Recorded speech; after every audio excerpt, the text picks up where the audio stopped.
Hello, Megan. Welcome to the Wax Museum. Hi, thanks for having me. So, I met you on Twitter. And I know that you That's you pretty much do, my house.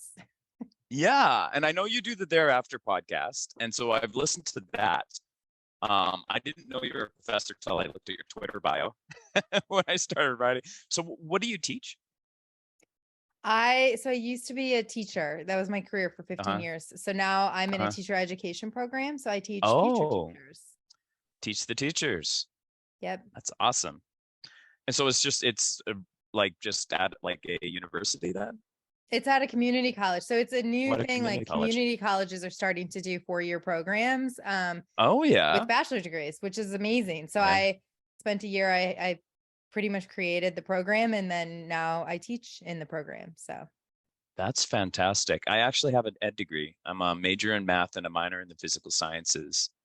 And now I'm an industrial hygienist, which is a whole other story, but yeah, we don't the need to get Venn into that. diagram. Yeah. Yeah. Well, it's funny too, because I think like because I'm a math person, I'm always like trying to make connections between things. And that's basically what I do in the podcast is like just trying to see what kind of connections we can make between things and try to understand systems. Like honestly, I was in therapy on Wednesday and my therapist was just basically like, so you try to understand everything from a systemic level so you can explain what's happening in your day-to-day life. And I'm like, yeah, I didn't know I do that, but I think that's what I do. Maybe everybody does that, but it's like when I interact mainly with like evangelical people, I'm like, oh, that's because you see God this way. And so I'm always kind of obsessed with that. And I don't like, I get less into like blaming people for being jerks and more so just being like, well, you're just perpetuating the system. Yeah, and I think it's so interesting to like come at it with that. Like I have a really good friend, Matt, his on Twitter, he's the snarky giant, if you've heard of him or The seen him. snarky giant. No, I haven't. I'll have But to add yeah, him. he's like he's a hacker and the Hmm. way that he approaches deconstruction and evangelicalism and all of that is through like this hacker brain. And so I think once you can see Mm, how like your brain approaches things, but I get so much out of interacting with him and talking with him about things because of that approach. And I think everybody brings their own, background and brain and the way that you look at the world and your into how you approach these topics. And so I think it is mm. kind of a good thing to be aware of that and recognize that. Yeah. And so so as a, like, do you approach it then as a teacher? Is that how you kind of sense your approach to what Well, you do it's online? so funny because I have not talked about this a lot, but it's something that I've thought about a lot. But I do think that the overlap between my work as an educator and my work in kind of, if you call it work deconstruction spaces, has to do with my fierce commitment to being trauma informed. And so I think that Mm, like hmm. that was a development over my career that I became very passionate about, and I was training other teachers in it. I was going into classrooms teaching lessons about the brain and about, and in a first grade context, it was like your upstairs brain and your downstairs brain and how you flip your Mm, lid and kind of like how you regulate. And then carrying that into deconstruction, it was like, oh, like this is a trigger and this is like this person flipped their lid and like they're mm, just like regulating. And I think that that is like what carries me into the work of harm reduction and wanting to kind of and the perspective that I bring and the lens that I bring to all of that. oh, I love it. Okay. So I guess this kind of initiated, like I always get into like conversations with people on Twitter, and then I get to a point where I'm like, okay, we need to do a podcast on this. And that's kind of why the tagline conversations that need to be had. And so that's like it's the bulk of what I've done or what I've intended to do on the podcast. But a lot of times now it's like lately I've been talking to authors because they like to talk about their books, and that's a lot of fun. But so you were one of those Twitter interactions where it just like the conversation got to the point where I'm like, now this we can't just go back and forth on Twitter on this. And so you were talking about how we frequently hire abusers in leadership positions. And that's where we kind of went back and forth on this. And you were concerned that we have a tendency to overlook a history of abuse for the people that we put in leadership positions. And you were wondering, why do we do that? Yeah. Do you want me to expand on that? Yeah. Yes. No, I was like, am I correct? That was Yeah. basically the gist of what you were asking. Did you get any good answers on that in Well, that thread? essentially, like if I remember right, I haven't gone back to that thread since that day, but if Yeah, I I know I remember didn't either. right, I think I had just found out that Bill Cosby was starting a new tour. And I Right. was like, I mean, and just thinking about like, um, So like famously abusive. yeah, and Yeah. just, but like people in office, presidents, like Yeah. looking at Trump and looking at everything with Brett Kavanaugh Yeah. getting into the Supreme Court, and it just feels like sometimes there's this mentality that like, well, like, yes, they've been abusers, yes, they've been predators, but you know what, like we don't really have another great option, so let's just kind of continue. Like, okay, like we don't have Yeah. like another comedian, so let's just like continue with Bill Cosby, or we don't have like Yeah. another guy to be president, so like, okay, like, yeah, there might be some Yeah. things, but like it's not going to be a deal breaker for us to have Donald Trump be president. And it's like, well, Yeah. actually there are more people in the world that don't have a history of abuse that could be Yeah. in some of those positions that no, it's like, are you only like looking at your first page of your Google search to like come up Yeah. with who might be your great Supreme Court justice? Because it feels Yeah. like you're not doing that much in-depth searching for these positions. By the way, I wanted to make a joke on Twitter about Ben Stiller because I saw that like Ben Stiller, they were saying Ben Stiller, the actor. And I'm like, Ben Stiller as the actor, as opposed to Ben Stiller. And then I wanted an occupation. And so I Googled Ben Stiller's name and tried to look at photos to find a Ben Stiller that's not Ben Stiller, the actor. And I couldn't find them. And I just thought it was interesting that I know this is like way off topic, but it's just kind of interesting how like if someone is so famous, it's like their name overtakes Google completely. Um, Okay, it's funny you say that because I have a friend whose maiden name, her name is Beth and her maiden name is Moore. And so I Poor knew thing. her as her married name, but when I Yeah, found out that her maiden name was Moore, I was like, wait a second. So for a lot of your life, your name was Beth Moore.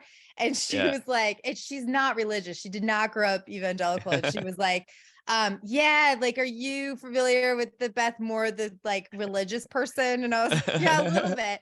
And she said for a long time, it was like her goal in life to have her stuff be higher in internet searches yeah, than Beth Moore, speaker and writer and yeah. religious person, right? And then it stopped working out because Beth Moore just kind of has blown up. Well, what's interesting? Okay, so name recognition. I think that's how this is still on topic. Um, Yeah. I have another podcast called ADD Masterminds. I could totally get away with just taking it any direction, but this, no, I need to stick to the topic. But name recognition is a really interesting thing because somebody was saying like they were comparing voting to like buying a pair of pants, and you find out what the criteria is for pants. I actually bought pants today too. I got myself some jeans, like they're like sweatpants that look like jeans, and I'm like, this is the best thing ever. Um, Life but it's hack. like you kind of have, yeah, life hack. It's like pandemic wear. I'm never giving up my pandemic wear. But so they were saying like you go to buy a pair of jeans and you're like, okay, well, how are the kids wearing their jeans now? Right? Are they wearing skinny? Are they, all these things? It's like, what are the rules for jeans? And then when you look at jeans or pants or whatever you're getting, you go with your gut feeling. You're like, these are my pants, right? And he said that that's how people vote. They start with a criteria, but in the end, they go with their gut.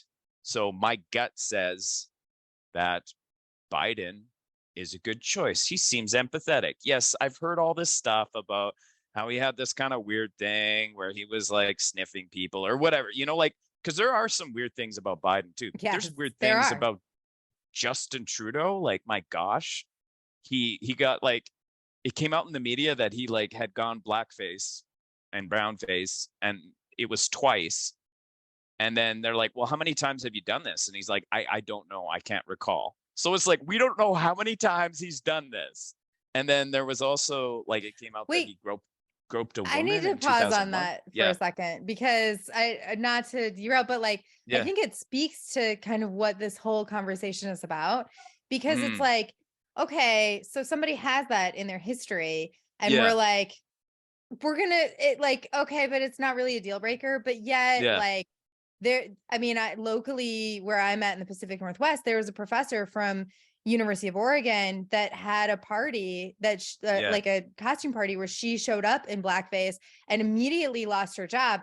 Yeah. And I think it was the right move, but I just am Yeah. wondering like why is there a different standard for Yeah. positions that have more leadership and more influence and more power than for somebody that's a professor at a university that, you know, maybe locally people know about it, but you know, and it did make Yeah. national news, but like, but for her, it was like, okay, well, it's a deal breaker for this institution, but it's not a deal breaker for the entire nation. Like, they're like, what No. is that? No, and I think it's that name recognition. Like the Liberal Party doesn't want to give him up. I mean, like you layer on top of that, there's also like in 2001, he reporter had accused him of groping her. And he basically said to her, "Oh, I didn't know you were a reporter. Like, had I known that you were a media personality, I wouldn't have done this."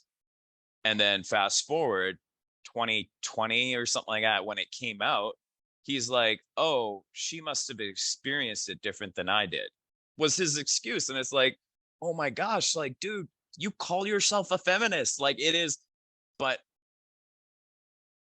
in politics, we're always kind of like stuck with alternatives. And it's like, well, you either have to vote for Trudeau or Polyev, who is like crazy. Like he is wannabe mega. Like this is, and it's like, and I never thought Canada would be like this, but it is come, right? And so people are going to vote for the lesser of two evils, and Trudeau will stay in power forever. And it's interesting because I think it's like we're taught that we don't have any choice. We don't have the power as the people. We're stuck in a system, and it's a binary system. And like America, very much so. Our system's not supposed to be binary, but it kind of ends up being binary anyways. Well, and I think it especially applies to politics because I Yeah. mean, I live in a space and I operate in a space where I'm like, I'm trying to get used to the gray and the tension of like not having certainty and all of those things. Yeah. And my partner one time made a comment like, I could see you running for office. And I'm like, no, Yeah. never. I will never do that. Yeah. And it's because you have to have certainty about about very specific things, right? And so there has to Yeah. be like when it comes to voting, when it comes to policy and legislation, like you have to draw a line and say, this is where I stand. And you have to have that stance, knowing that like there's gonna be people that are upset by that. There's gonna be people that are affected. There's gonna be people that are harmed by that. But again, like you said, like I think in politics, it's like, okay, well, it's like the lesser of two evils choice, right? So like locally to me, we were going to build like a new highway across the river, like a huge bridge to go across the river. And it's like, okay, everybody wants like a better commute time, but like working with the ecosystem of the river and like trying to get, ships through that are tall, and like it was just so complex that they couldn't do it because there were so many people that came to the table that it affected. And so it's Mm, like just that one thing, you can't just like draw a line. Sometimes you have like there's so much nuance, and I think with policy and with legislation, like how do you account for that nuance? you don't. Right? Like they don't. And I think part of it too is like as you scale it, it gets worse, right? And like I think I did a podcast episode where we were talking about leaders with broken brains, and how you get to a certain level of leadership where it's just like your brain just breaks. And it's like if you are like the boss of like five people, you can be pretty empathetic and pretty understanding of their needs. But there gets to a point where you scale it where you're like, overseeing, 100 people or 1,000 people, and you just like, you're not capable of caring about any of those individuals. And so you can't, like, your brain cannot handle it. And I think over time, I think probably renders you incapable. And so it was interesting doing that episode. And then it was after that that I read another book, and it was by Brian Klaus. I think it's Klaus. I'm going to go with Klaus. And he was arguing that it's not the fact that leadership breaks the brain, it's that we select leaders that are of a certain type. And he said, instead of demonstrating that ordinary people thrust into power can become sadistic, it may demonstrate that sadistic people seek out power. Maybe we've had it backward. Maybe power is just a magnet for bad people rather than a force to turn good people bad. In that formulation, power doesn't corrupt, it attracts. Instead of demonstrating that ordinary people thrust into power can become sadistic, it may demonstrate that sadistic people seek out power. Yeah. Anyways. Yeah. And so I'm like that. It's interesting how it flips it on its head. And I don't know if you're familiar with like the survivorship bias. And so it's like a statistic bias that people can have. And this is another wonderful story that I think is cool. They were talking about planes from World War II, and the military wanted to put armor on the aircraft to protect vulnerable spots. However, they couldn't place armor everywhere because it would be too heavy. So they looked at the bullet holes on the planes that returned the survivors in this example. The military's first inclination was to reinforce those locations with the most hits on the survivors, which seems to make sense. However, a mathematician, Abraham Wald, realized that survivorship bias was at work here. The surviving planes got hit in the observed locations and still returned. Consequently, strengthening these locations aren't the top priority. It's actually critical to infer the missing data about the non-returning planes. So if we can look at the non-returning planes. So when we talk about leaders, we're like, well, that's, these are the people that are leaders. What's wrong with our system that's creating them? I guess the question is, what are the non-returning planes in this scenario? Yeah, I'm trying to see, like, I'm trying to connect how this line up, because I do think that's interesting. I think it speaks to gaps in the way that we do research. And I have a lot of thoughts from the education world that I won't even get into about that. Yeah. But I do think that when it comes to, is it the power that's attracting these types of people, or is it the position that makes them into who they are? I guess my short answer to that, which, this is why we're here to talk about this, is I don't even know if that's the question that I'm concerned about. Right. Like, I think I'm more concerned about, like, we know that sometimes people in power are abusive. So what are we going to do about that? Like, how are we going to set up the system and the structure in a way that affords the accountability, and that has the kind of ethos and values that need to happen in that level of leadership? And like, why is it that once we get to a certain level of leadership, accountability gets thrown out the window, and somebody that, has the same history as a professor at University of Oregon, that's a deal breaker for a professor job, can be in a leadership job that oversees way more than just one small university institution, right? And so I think that, like, yes, that is a really great question, but I also feel like I have different questions when I approach this topic. You know what I mean? I think size has a big part in it, though, because like there's so much more at stake in removing like a Joe Biden or a Justin Trudeau than there is in like removing that one town councilor or the college professor. It's like, how much are we losing by removing them? But how is it that, like, I mean, even Joe Biden had, an accusation of assault on him. And it's like, are there really no people out there without that kind of past that we can get to the point where they're even potential candidates? Like, is there really no one out there? Because it feels like the mentality is, well, we kind of have to accept that, because who else would be president? And it's like, well, I feel like there's a lot of people in the United States that could qualify to be president that don't have Yeah. a checkered history. I think it's really hard to rethink something that's so huge.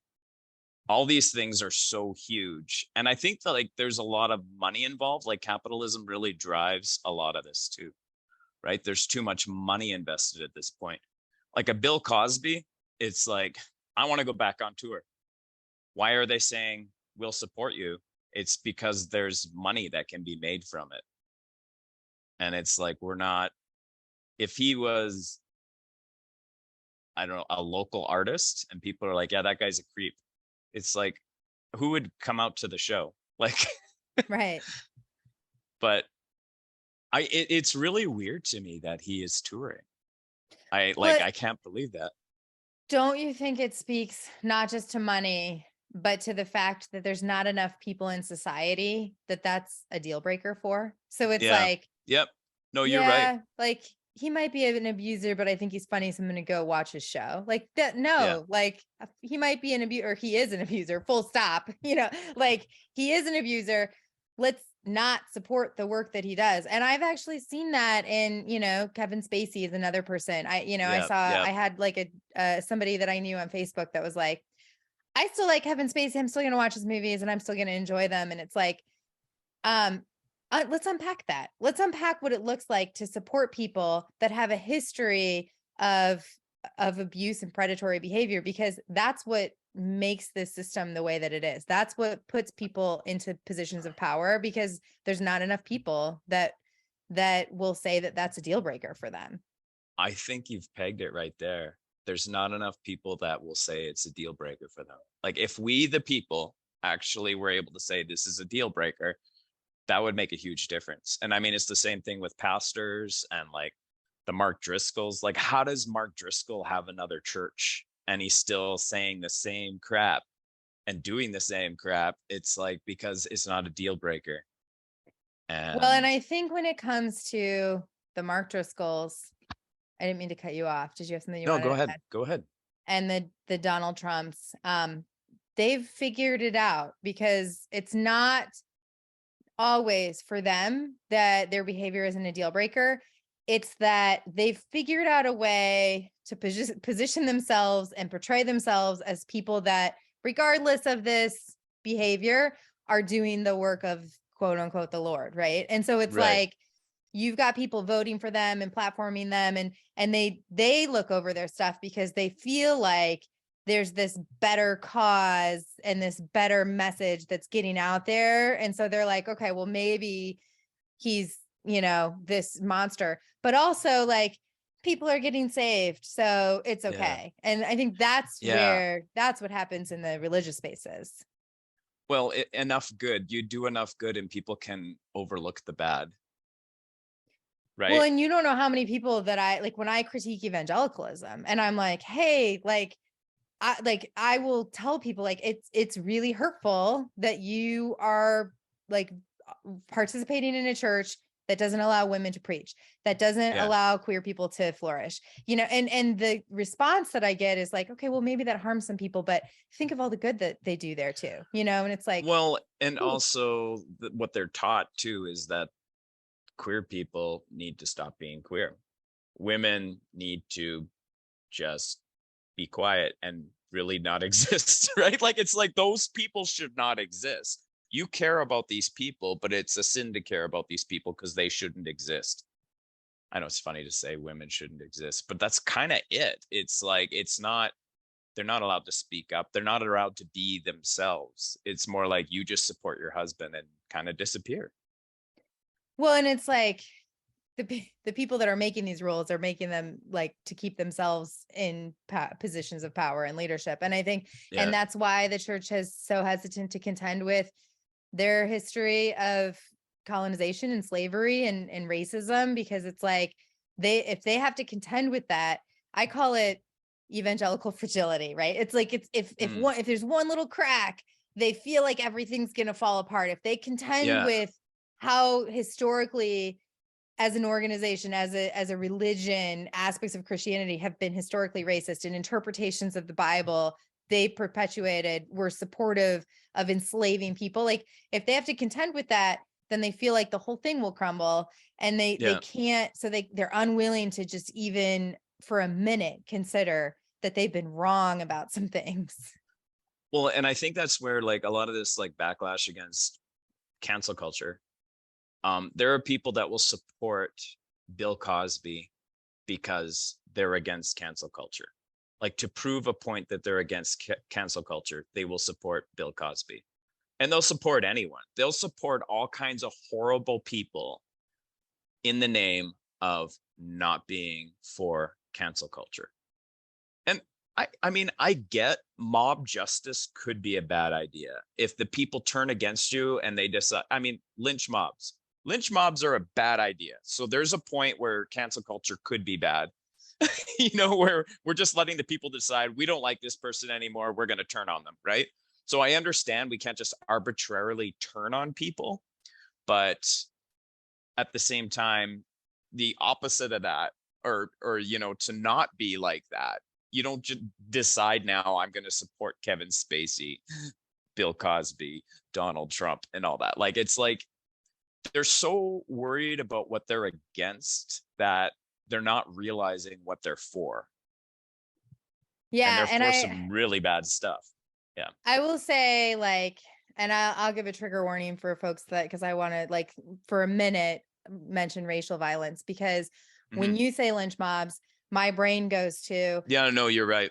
People are like, historically, there were people that looked at someone the wrong way and were brutalized and murdered for it. And so I think that is something to like, just really like consider when we're having this conversation. But then I also think that these people are the people that are saying like, I'm against cancel culture are the same people that in the 80s and 90s, and you see people tweeting about this all the time, are like, okay, we can't listen to secular music. Don't listen to Amy Grant because she isn't making Christian music, or she's divorced now.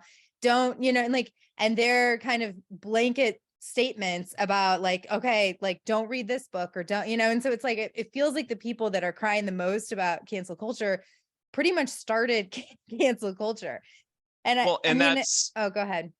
And I think it's really easy to see the silliness of that when you're not in it. But I guess I would wonder, are there things that we're doing on the progressive end of things where we just want to be so against whatever conservatives stand for that we're being silly too? Yeah, I mean, I think here's how I feel about it.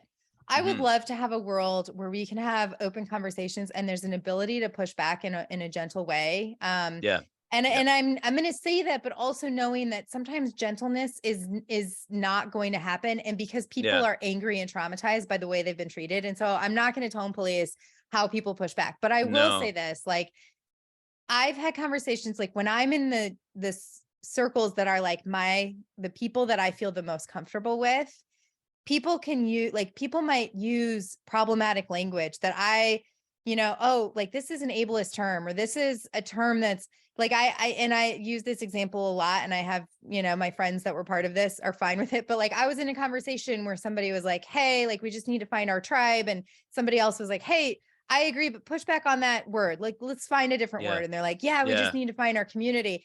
And it was a very like safe conversation. And nobody was like, I can't believe you said this word. I'm not going to talk to you anymore. But like, that's this society that we just don't have. And so people get so offended that you push back. And I've had those conversations before too. I had a conversation, and this is, again, a trigger warning. This is like about an ableist situation. I had a conversation with someone that said, like, I have a friend that has a disability and is in a wheelchair, but he's a really smart guy. And we have a really great conversations. And I'm like, okay, like I'm going to push back on the way you just framed that, because the way that you said that made it sound like because somebody is a wheelchair user, then you would kind of have an assumption that they wouldn't be an intelligent person. And so, and they were so offended. They were like, I never thought that. I never attended that. And it's like, people don't have the ability or the framework to have those conversations. And so they just immediately are reactive, immediately take the defense. And so it's like, maybe we're not trying to cancel people, but maybe we're just trying to raise awareness. Yeah. And yeah, Yeah. there are some words that are harmful, and we do want Yeah. to erase those words from our vocabulary. And there are some ways of speaking that's harmful, and we do want to raise that awareness. We're not canceling you for it, but we're just helping Yeah. people grow and learn, you know? Yeah. Yeah.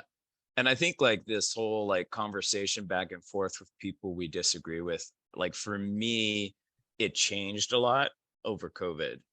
Like I used to be the guy that could talk to anyone about anything and go back and forth. And then COVID just like wiped me out. And I think part of it is because I work in a health profession. Um, and my battery is definitely running low. So frustrating.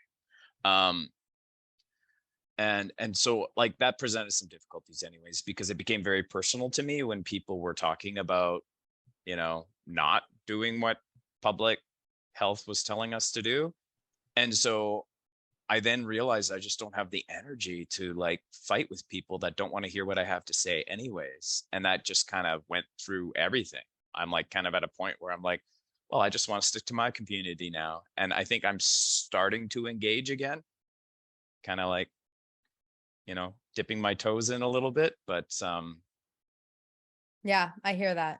I had the same experience as an yeah, educator, because I mean, I was teaching elementary school during the pandemic, yeah, and the world at large had a lot to say about teachers and education yeah, that yeah, impacted me, and yeah, I had to just shut off from that. And I always say, like, we were living in a trauma cloud, and I think everyone had their own experience of trauma during the pandemic. And some people, it was complex trauma, and people had death and loss and grief. And I know people that got divorced. I know people that on yeah, top of just the pandemic had so many more things. And I think that there was this temptation to pit trauma against trauma, which was never successful for anyone. Cause it's like, why can't we see and hear each other and our lived experience, and not try to say like, oh, but like my trauma is more valid than your trauma, or whatever. yeah, yeah. Well, it's like, let's be gentle with each other and let's Yeah. hear each other out.